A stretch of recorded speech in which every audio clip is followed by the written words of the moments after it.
Yo, kamusta? Kwento ko lang, no, yung Christmas party namin nung nakaraan.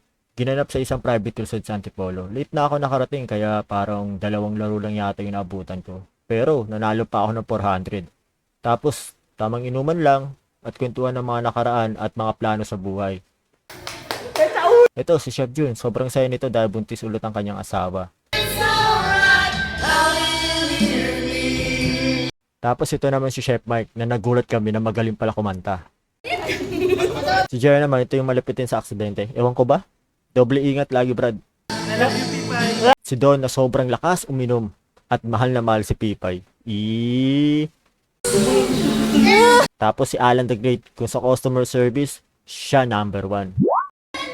Tapos itong dalawa, si Christy at Baby Girl, na tahimik sa umpisa hanggang sa huli. Next naman si Jonah na bawal uminom ng alak dahil panigurado, diretso ospital. Si Mia na tumalo sa akin sa Jack and Poy, bad trip ka Mia. Si Pipay na masarap talaga magluto at siya yung mahal ni Don. Wala! Tapos si Chris, kung magsungit, wagas, pero hindi kayo nito sa ere. At yung boss namin si Ma'am Ruby. Siya yung hindi sapat sabihing mabait lang. Kung meron pang mas mataas sa salitang mabait at mapagbigay, siya na yun. Sila yung dati kong katrabaho na hanggang ngayon tinuturing pa rin akong parte ng buhay nila. Nakakatawa nung in-invite nila ako sa Christmas party nila kahit 3 months na akong resign. Minsan, hindi pala.